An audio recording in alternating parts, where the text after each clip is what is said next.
Thank you very much. Did you hear what the cow said to the farmer on a cold winter morning? Thanks for the warm hand. Anyway, it's going to get better, so don't panic on me. I start small. Nice to see all of you. How many of you have never seen me before? This is your first time? Oh, wow, most of you, okay. I keep thinking for sure I'm more famous than that, but, you know, that is the truth. I'm delighted to be here. Been looking forward to it for a long time. And it's nice to be back. You know, I was here not too long ago. It's nice to be invited back. It says something when you're invited back. It doesn't say everything, but it says something. Maybe it says, let's give him one more chance, right? See if he can get it right this time. But I'm delighted to have all of you here. We're going to spend the day together. I feel two major responsibilities, and I'm sure you can guess what those are. Number one is to make sure you get your money's worth. Right? When you shell out your cash, especially these days, you want to make sure you get full value for the money you spend. And I know the tab for the seminar was not that much. Pretty modest fee to get in. Most of you, your tips for the week, right? So it wasn't that much. But I want you to be able to say when you walk out of here today, it was worth my money. But my biggest responsibility is to make sure you get your time's worth. And the reason I say that is because time is more valuable than money. In fact, you might start your notes with that. Time is more valuable than money. You can get more money, but unfortunately you can't get more time. If somebody asks you to spend your money, that's pretty easy, right? We live in America. We're wealthy. So the money's not the problem. But what if somebody asks you to spend a day, right? You got to think that over carefully. And I know you did. I wouldn't waste one of my days, not for anybody, not for anything. Once I understood how valuable they were, I don't waste any. But to make an investment like today of your money and your time, I appreciate that. Today's going to be costly for me. It's going to cost me one of my days to be here, right? And some money, of course. But, you know, I don't need the money. I take the money, but I don't need the money. But guess what I do need? The time. So I'm here not to just joke with you. I'm here not to just tell some funny stories and give a performance and walk away. I'm here to give you some value, and I want to make it worth your time. I'm going to invest a day. You're going to invest a day. Let's get the most out of it and see what we can walk away with today. Anyway, for you that have not seen me before, just very briefly, let me just tell you my story. I grew up in Idaho, farm country, southwest corner of Idaho. In fact, my father still lives on the old homestead where I grew up. He'll be 89 his next birthday. He still hasn't retired. I'm proud of my dad. He's never been ill. He's really something. I'm trying to get him to retire this year, 88. I'm telling my father, what a good year to retire when you're 88. And he says, hey, talk to me in 10 years, right? I might be ready. But anyway, I went to high school. I graduated. I went to college 1 year. Halfway through my second year of college, I decided I was smart enough, so I quit. One of my major mistakes. I should have stayed in school. But I thought, heck, you know, I'm smart enough to get a job. That's what life's all about, right? Get a job, pay your bills, work hard, stay out of trouble, keep your fingers crossed, hope for the best. And I figured I was at least prepared to do that. So I quit college and went to work. A little while later, got married, got my little family going, and I'm out there doing what I thought was the best I could. But about age 25, I'm starting to struggle. I've purchased a little more than I can conveniently pay for on time, and the creditors are starting to call saying, hey, you told us the check was in the mail. What's the deal? And I'm getting embarrassed by that. I'm also embarrassed, big mouth me, with all the fancy promises I made to get married. I'm way behind on those promises, and I'm getting discouraged, wondering what to do. And I thought, well, maybe I should go back to school, right? 1 year of college, pretty short on an application. But, you know, tough to go back to school, right? Especially when you got your family going. Time to stay is when you're there. So I discounted that. I thought, well, if I, you know, had my own business, that would be the way to go. But, you know, I'm short on money, too much month at the end of the money. If you've ever been there, that's where I was, age 25. So I had to discount that, and I'm discouraged, wondering, where do I go from here?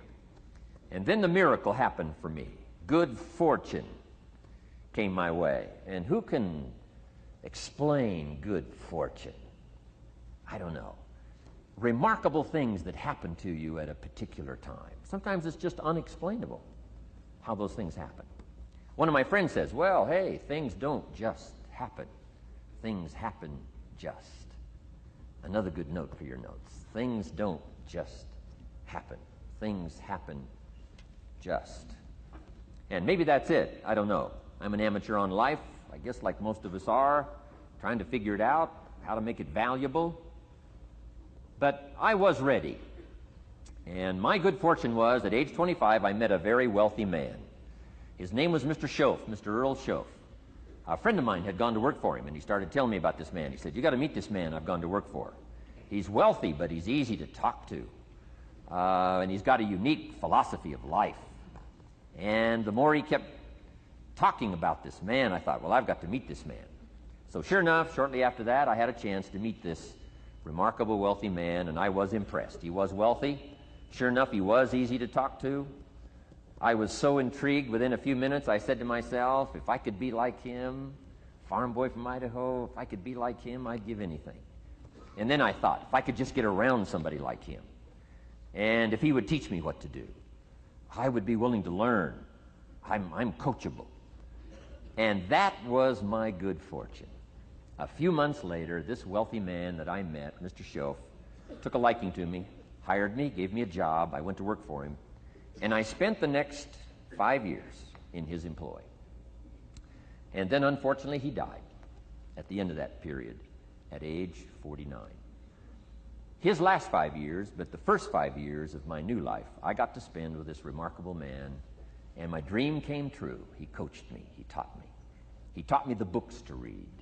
He taught me the disciplines. He taught me the changes to make in my language and personality. And the things he shared with me during that 5 years literally changed my life, turned my life around, changed my income, changed my bank account, changed my future, changed everything. I've never been the same since that unique experience. And I wish he was still alive today, Mr. Schoaf. I'm sure if he was alive today, especially after this seminar, Idaho Farm Boy makes it to Dallas-Fort Worth, full house, standing room only. Pretty awesome, I'm sure. If he was alive, I'd be calling him today saying, you won't believe what's happening to me. I've had a chance now to share with other people what you shared with me. But anyway, how I got here. 30 plus years ago, I was living in Beverly Hills, California. And one day, a friend of mine, businessman friend, said, Jim, I'd like to have you come and share your story with my service club that I belong to, the Rotary Club. He said, I know your story, Idaho Farm Boy makes it to Beverly Hills. But he said, I think my club members would love to hear your story. He said, if I arranged one of our breakfast meetings, would you come tell your story? Just share a few thoughts. I said, okay. So I agreed to go give this breakfast talk. And guess what? They liked it. And my telephone rang. I got another call saying, we heard you've given your story and shared some ideas. Would you come talk to our club? First thing I know, I'm starting to devote a piece of my business time to giving these talks. And then one day, a businessman who'd heard my talk, I think 2 or 3 times, approached me and said, would you come and share that story and some thoughts with my management and salespeople? I said, I got this little company going. And he said, if you'd come tell your story to my organization, he said, I'd be happy to pay you. And I thought, wow, wouldn't that be something? So I agreed to go do it, and I got paid. Little did I know, another fortune was waiting for me to translate my ideas into talks and speeches and seminars. Now I've written some books. It's on cassette tape. And now I get to travel around the world. Last year I was in Japan and Israel, Spain, Mexico, Australia, New Zealand, France, Germany, Canada, and now Dallas-Fort Worth. So. Idaho Farm Boy gets to travel around the world and share his story, and here I am today. Anyway, it's almost too much for me to comprehend. From where I started, raised in obscurity, in a little small farm community, and now to be here today is pretty awesome for me. So anyway, that's just a little bit about my story. My story is probably more intriguing for me than it is for you, but I wanted to hear it again, so I thought I would just, bore you with it. Anyway, I don't ask you to be impressed today. I'm the one that's impressed from where I came from to have a chance. But that's the American dream, right? Come true. Chance to start from scratch, start from obscurity, start with pennies, start with nothing, and have a chance to transform your life, change your life, set your goals, and see what you can accomplish. So anyway, that's how I got here, and I'm just delighted that this day has arrived, and I truly want to make it valuable for you. Let's go to work. Here's what I hope you'll find out of this seminar today for your notes. Here's what I hope you'll find. Number one, sincerity. Above all else today, I hope you'll find me sincere. Best place for people to start to communicate is sincerity on both sides. I'm sure you're sincere or you wouldn't be here today, right? To spend this kind of money, to spend this kind of time, roll up your sleeves today, go to work like I am, and get this message. You've got to be sincere. So I assume you're sincere. Now I want you to see me sincere. But I've got a good note for you to make. Sincerity is not a test of truth. Important note to make. Sincerity is not a test of truth. We must not make the mistake of saying he must be right, he's so sincere. That would be a mistake. And here's why. It's possible to be sincerely wrong. So we don't mistake sincerity for truth, right? Sincerity is only a test of sincerity. Truth has to yet be tested by truth, okay? But hopefully you will find me sincere and truthful. Next, a combination of things I hope you'll find here today. Ideas plus inspiration. Ideas plus inspiration. Ideas, business ideas and social ideas and personal ideas, we all need ideas. Right? How to have a good day ideas, how to have a good year ideas, how to have your best year ever ideas, good health ideas, personal relationship ideas, how to deal with your family ideas, sales management ideas, financial freedom for the future ideas. We all need good ideas. So today, I hope you gather up by notes and by what you can remember a lot of ideas. I want to share as many with you as I possibly can in the time constraints we have. Today's going to go very rapidly. I used to think a day like this was a long day. Found out it's a pretty short day. But I'm going to go as fast as I can, share with you as many ideas as I possibly can. And here's why. Ideas can be life-changing.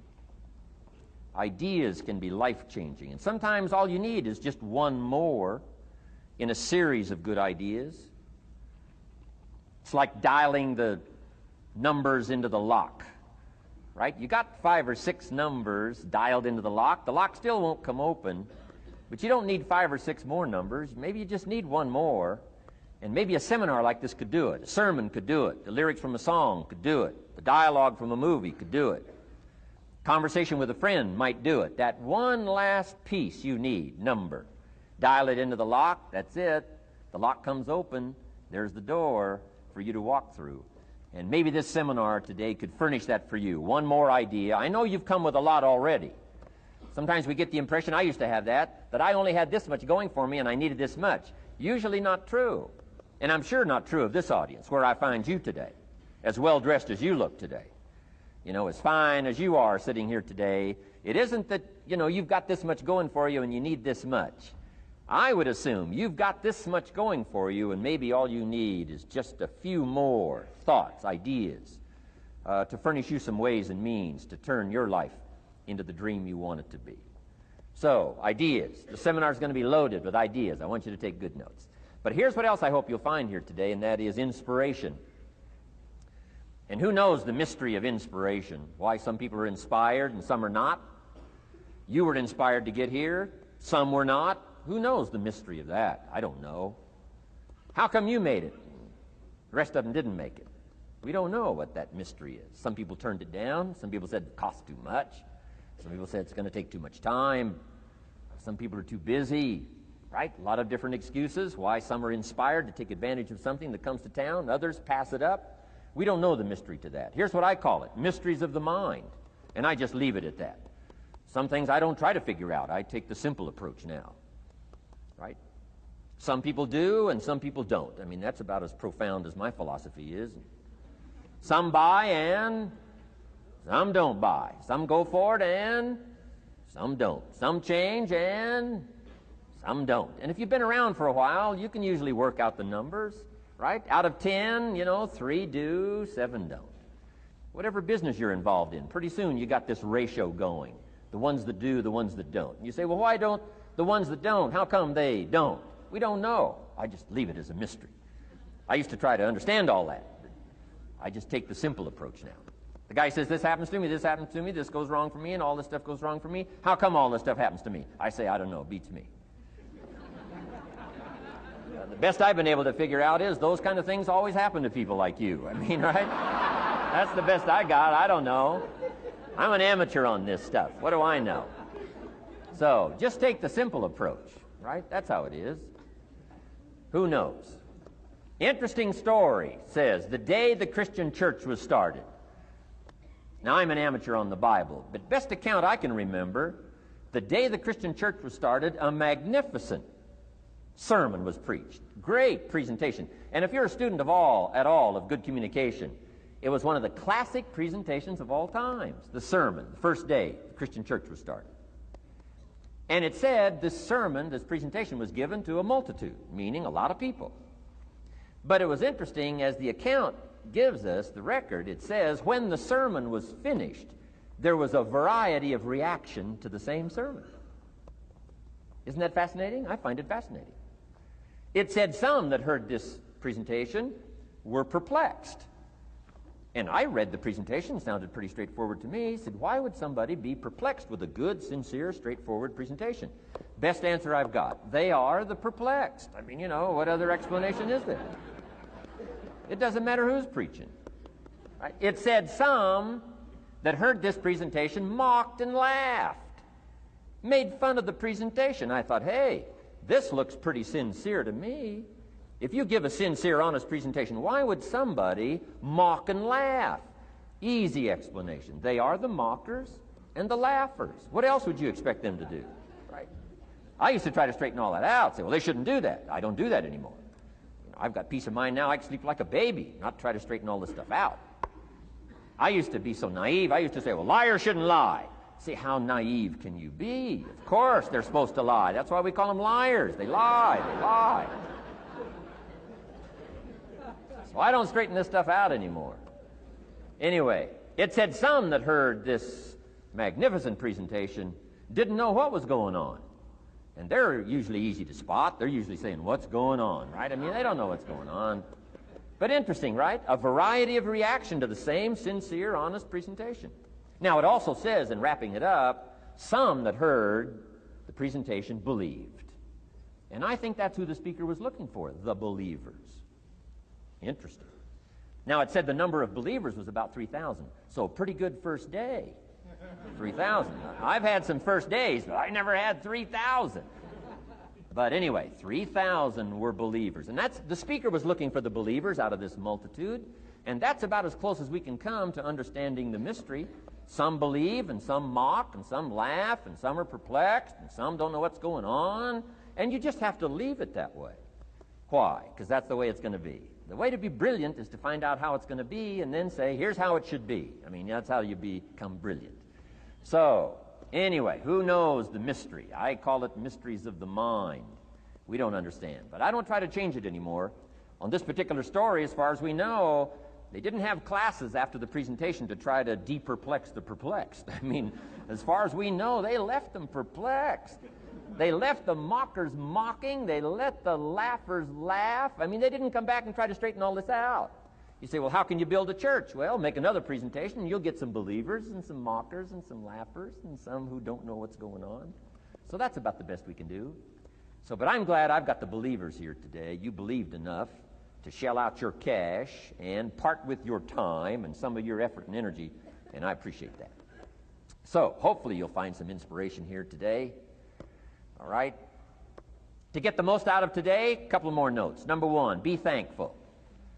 That's a good way to capture the most of a day like this. Be thankful for what you already have. That shouldn't be any problem in America, being thankful. Everything we need is available in America. Everybody wants to come here, right? The last time I was here, that little presentation I gave, everybody wants to come here, America. People haven't plotted and schemed the last 40 years saying if I could just get to Poland, everything would be okay. No, everybody wants to come to America. Why? Everything's available here. All the books you need, all the sermons you need, all the churches you need, all the schools you need, all the instruction you need, all the inspiration you need, all the capital you need, all the markets you need, all the challenge you need, all the information you need, all the seminars you need. Everything's available here. This is America. So number one, let's be thankful for what we already have. Thanksgiving does this. Opens up the doors, opens up the windows, opens up the channels. Thanksgiving for what you already have. I did a seminar one weekend up at the ranch, up at Clear Lake. Got a lodge up there. Nice setting, high valley, high serenity ranch. For the weekend, Friday evening, Saturday, Sunday. People drove in from around California. I got there late Friday afternoon. Everybody had pretty well already gotten there. I couldn't believe the parking lot. Continentals and Eldorados and Mercedes and Cadillacs and unbelievable. Ferrari, one Rolls Royce, unbelievable. I walked in, good-looking crowd about like this, sitting there ready for the weekend seminar. My opening remarks were, ladies and gentlemen, I think the rest of the world would find it strange that we have all come here this weekend to try to figure out how to do better. Right? I think the rest of the world would say, I don't understand. Guy in his Rolls Royce, and I got to get to the seminar, find out how to get another one of these Rolls Royces. Unbelievable. Anyway, let's be thankful. Here's what locks up the doors and the channels to receive more: cynicism. That locks you away. That prevents you from learning more. Being a cynic about the past and the future, a cynic about the marketplace, cynical about the people, cynical about the institutions, cynical about the setup, cynical about yourself, cynical about your chances. See, that locks away all the chance for stuff to flow your way. So, good advice, I think, today. Start off, be thankful. Here's number two, listen well. That's going to be a challenge today. I understand that. Seems like most of, our life is still going on outside these four walls, right? Most of our life seems like it's out, continuing out there. Family and business and associates and market and economy and whatever else is happening in the midst of your life. And to sort of, pull your attention from what's going on out there and put it in here for just a few hours, I know is a challenge. But do the best you can, listen well. And here's the last one, take good notes. Be a good student today. Take some good notes. I've not come to entertain you. As you can tell by my opening joke, right? I would not make it in Las Vegas. So we don't have a dog and pony show today, no entertainment. But I do have some ideas. Take some good notes. Somebody showed me the other day notes that they took about 21 years ago, attending one of my seminars out in Los Angeles. He said, I still use these notes I took 21 years ago to help me in my business, relationship with my family. So I'd like to have these notes that you take today become that valuable for you. Then it would be worth me making the investment to come and spend a portion of my life, my time, my energy here. And I want this investment I'm making here today to pay off. And one of the ways it can pay off for me is for you to take good notes and then go away and use whatever makes sense. Because what I feast on coming back around is the stories out of this audience today. Sure enough, 6 weeks from now, 6 months from now, 6 years from now, somebody's going to, by phone, by letter, by personal contact, walk up to me and say, the things you shared that day got me thinking. And I started making some changes, and let me tell you what's happened to my business. Let me tell you what's happened to my sales career. Let me tell you what's happened to my relationship with my family. See, that'll make it worth it for me. Not the money, the return. Something you can't buy with money. If somebody says, thank you for touching my life and taking the time to make the investment. And that's what I'm all about. So if you'll become a good student today. And here's the last note. Don't be a follower, be a student. You'll be happy to know today we haven't come seeking disciples. We've got no movement for you to join. I'm just here to share some of my experiences, good ideas best I can. But I think that's good advice. Don't be a follower, be a student, right? Take advice but not orders. Take information, but don't let somebody, order your life. Make sure what you do is the product of your own conclusion. Excellent note to make. Make sure what you do is the product of your own conclusion. Not to do what someone else says. Take what someone else says, process it, think about it, ponder it. If it makes you wonder, if it makes you think, then it's valuable. Then when you go take action, make sure that the action is not what somebody told you to do. Make sure the action is the product of your own conclusion. If you'll follow just a little bit of those simple guidelines, I'm telling you, the learning process can be speedy, swift, powerful. Your learning curve can go up, and then applying it to your business, your life, your family, conversations, equities of all kinds. You'll find some progress like I did that first 5 years when I met a teacher willing to share with me, turn my life around. Progress I couldn't believe happened for me. Okay, let's get started.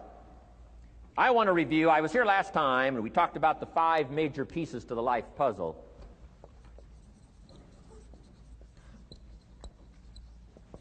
And I just want to review those because it lays such a good foundation for all the rest that I want to share with you today. We got a lot of subjects to cover, so we're going to go rather swiftly, okay?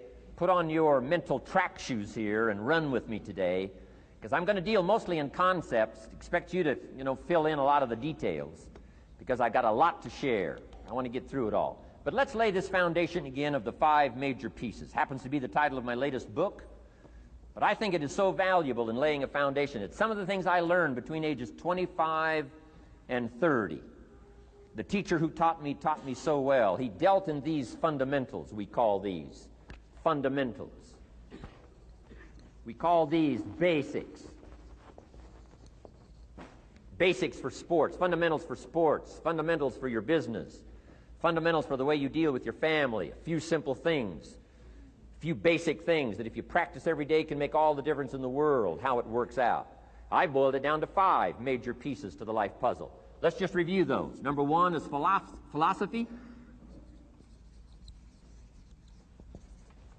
Philosophy, as I taught the last time I was here, philosophy, in my personal opinion, is the major determining factor in how your life works out. Philosophy, the major determining factor in how your life works out.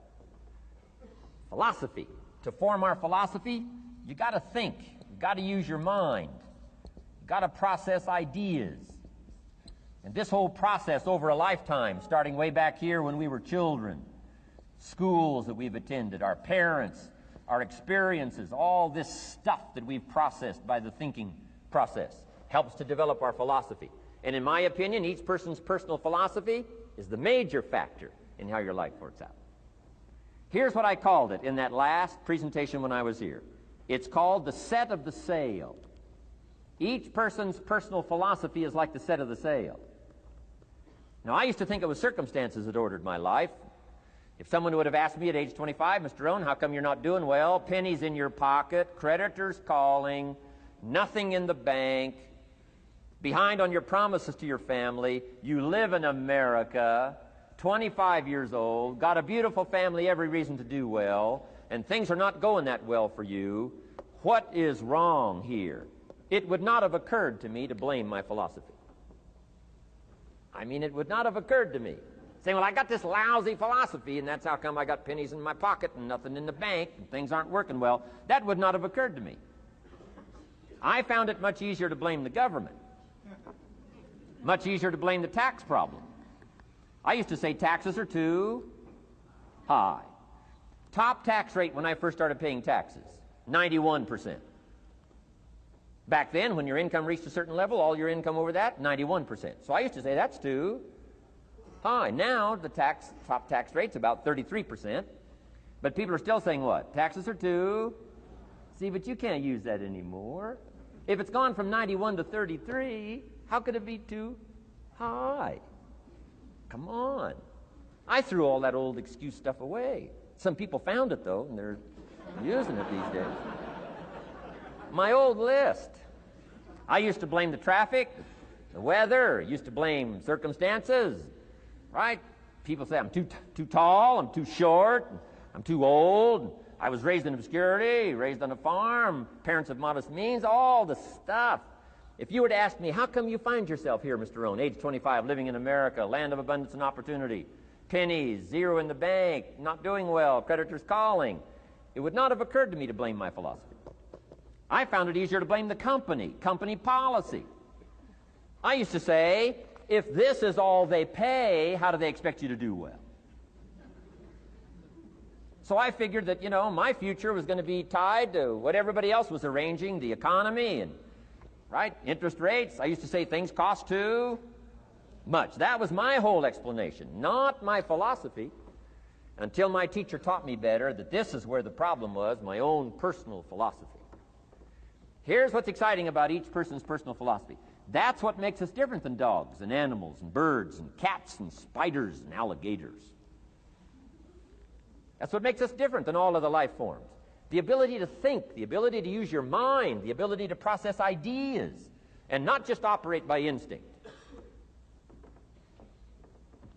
In the winter, I'm telling you, the goose can only fly south. What if south doesn't look too good? Tough luck. It can only fly south.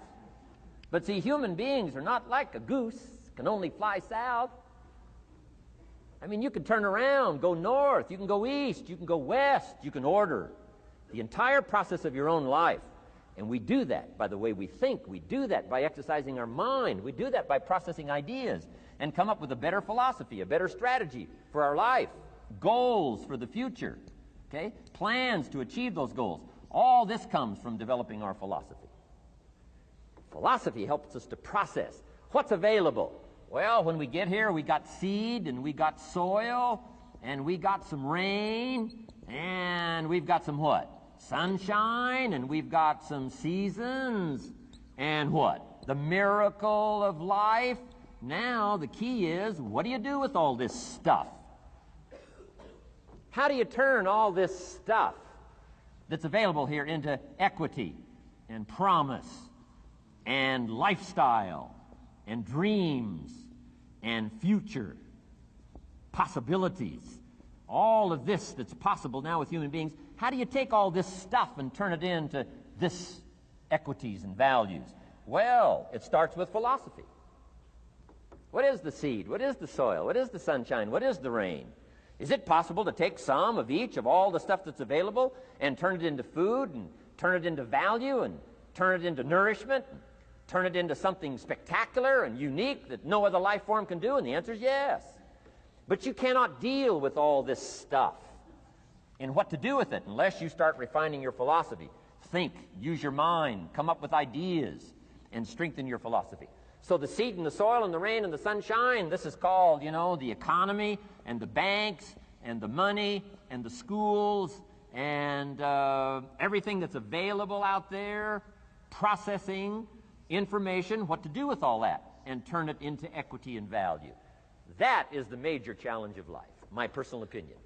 So each person's personal philosophy now is going to determine what you're going to do with seed and soil and sunshine and rain and miracle, the change of seasons. That's it. My personal opinion. Each person's personal philosophy is like the set of the sail. That's what this seminar is for today. Help you to trim a better sail.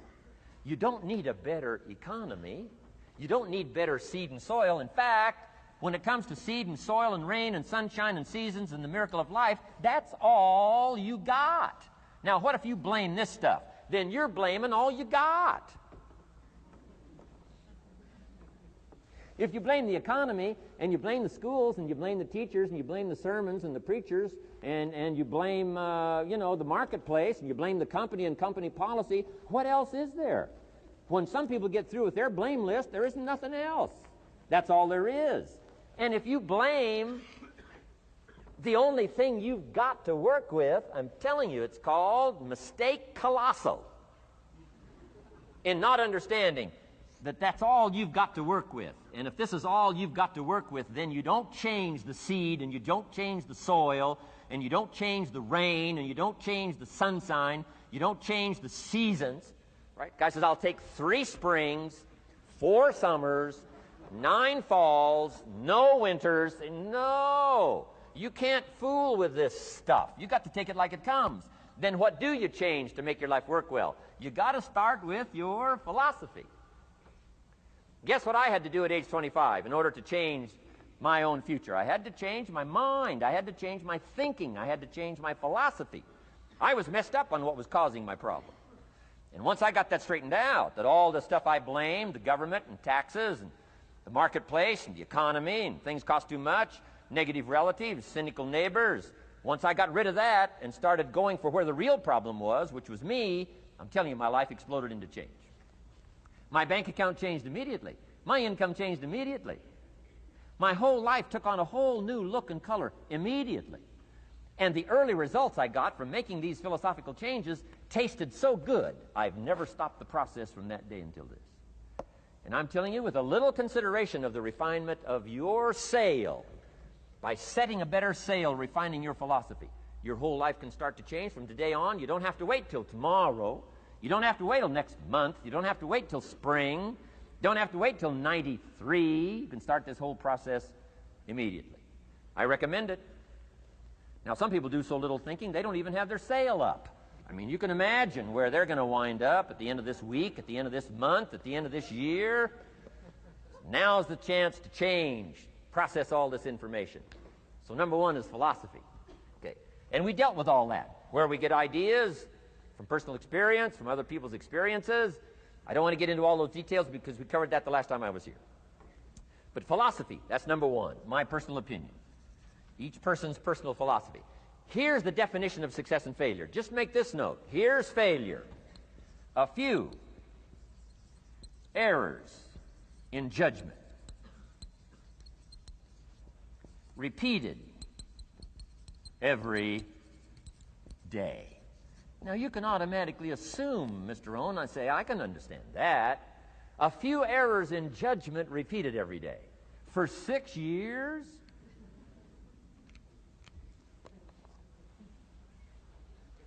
I'm with my father. I think I told this story the last time I was here. My father, 88 years old, he's never been ill, still hasn't retired.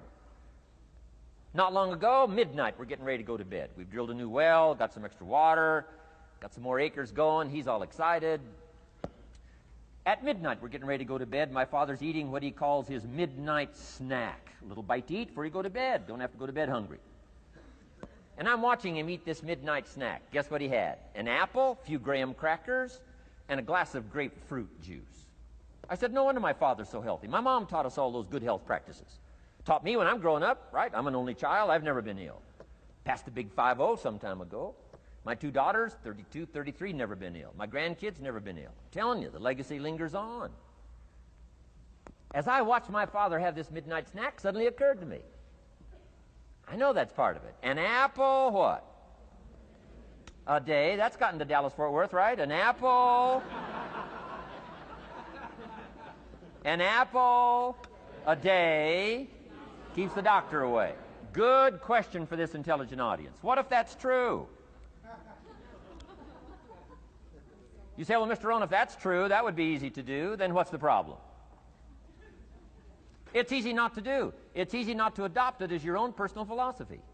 Or the guy messed up the saying. Guy says a Hershey bar a day. Say, no. No. You've been watching too much television. It is not Hershey bar. You got to be smarter in philosophy than to fall for the Hershey bar a day when it's an apple a day. You've got to be smarter than that. And if you make that kind of an error in judgment every day for 6 years, I'm telling you, it'll accumulate into disaster. Sometimes the first year you say, well, you know, I'm so healthy now, what difference is it going to make? You've got to be smarter than that. Just because disaster doesn't fall on us at the end of the first day doesn't mean disaster isn't coming. You've got to be so smart that you look down the road and say, will the errors in my present judgment of philosophy, what's that going to cost me in 1 year, 6 years, 1 month, 6 months?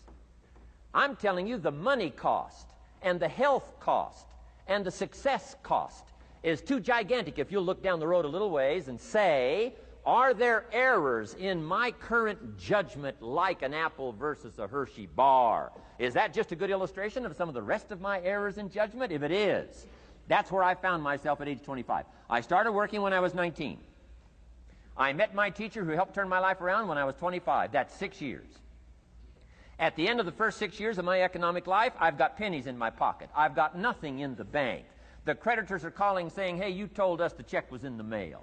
I'm embarrassed. I'm behind on my promises. I live in America. I'm 25-year-old American male. I got a nice family, every reason to do well. And I'm messed up. Now, what's messed up? I used to think it was the community that was messed up, and the country was messed up, and the government was messed up. If those Democrats ever get in the White House, that'll really mess things up. If the Republicans stay in power, that'll really mess things up. The economy was messed up. Interest rates are messed up. I thought all this stuff was messed up. Then I found out that's not what was messed up. I was criticizing the only thing I had to work with. What was really messed up was my own personal philosophy. My own errors in judgment in my own personal philosophy brought me in 6 years to pennies in my pocket, nothing in the bank, and trying to explain why I wasn't doing well, living in America, 25-year-old American male, got a family, every reason to do well. Now, once I understood this, here's the formula for failure: errors in judgment, being lax about developing your own personal philosophy. I'm telling you, it's called accumulated disaster. It doesn't matter whether it's your health or your bank account. Guy's got an empty bank account, probably has high cholesterol. Why? Over the last 6 years, he never paid attention to either one. And it doesn't matter whether it's a dollar, or whether it's your money, or whether it's your cholesterol count. All you got to do is commit the errors, and just because disaster doesn't fall on you at the end of the first day that you don't eat an apple. You say, well, I didn't eat an apple today, and tonight I'm not ill. Well, you got to be brighter than that. Someday you got to leave first grade. The reason we make those first grade desks so small so they won't fit at age 25. I mean, right? You don't belong here anymore. Come on. Now let me give you the secret to success. The formula for failure: a few errors in judgment repeated every day for 1 month starts the weakness, starts the disaster process. You can imagine what happens in 6 years. Now here's the formula for success: a few simple disciplines practiced every day. And you've started a whole new process called a whole new life. A few simple disciplines practiced every day. And if you decide today to go for the apple instead of the Hershey bar, I'm telling you, you have begun the process of turning your life around. And if you keep up that process, not only with your health habits, but with your money habits and with your communication habits, with your sales habits and management habits and every other habit that you've got, if you'll start that process, eliminate the errors and replace it with disciplines practiced, I'm telling you, you can start this process of life change immediately. After today, you don't ever have to be the same again. Only by choice. You don't have to walk out of here the same as you walked in today. Only by choice. You can start a whole new process. And you say, well, Mr. Rohn, is it that simple? Yes, it's that simple. Where else would you start but with an apple? You don't have to start with something staggering. What if you should be walking around the block for your good health and you don't? What'll that do in 6 years? I'm telling you, the word is disaster. You could and you should and you don't. Here's an even stronger word. You won't. I mean, don't might mean you're careless. Won't probably means you're stubborn. And either one's called disaster. Could, should, don't. I'm telling you, that's why at the end of 6 years, I found myself with pennies in my pocket, nothing in the bank, creditors calling. Could, should, won't. Could, should, don't is called disaster. Now, how do you change all that? The next 6 years, I got rich. The next 6 years, I became a millionaire. By the time I'm 31, I'm a millionaire. How about that? You say, well, Mr. Rohn, what happened? Well, strangely enough, during that second 6 years of my economic life, the government was about the same. I'm telling you, taxes were about the same. My negative relatives were the same. I'm telling you, the economy was about the same, and prices were about the same, and everything else was about the same. Circumstances were about the same. Then how come I got rich? How come I totally changed my life? I was not the same. Somebody says, well, what did you go to work on to do all that? I started with my philosophy. I started amending my errors by doing some better thinking, changing my mind, coming up with ideas that I didn't have before I met my teacher. And once that whole process started for me, I'm telling you, I changed my whole life. Within a 6-year period, I was never the same. And I've kept up that process all these years. One of the reasons why I'm here is to continue my craft. I don't want the day to come someday somebody says, you should have heard Jim Rohn 10 years ago when he was really terrific. Guess what I want people to say? I heard him 10 years ago, but you should hear him now. I'm telling you the man works on his craft. I'm telling you the man's done some extra reading. I'm telling you the man doesn't miss a trick. I'm telling you he's worked hard on himself. That's why he's able to deliver like he does. The same thing can happen for you as a teenager.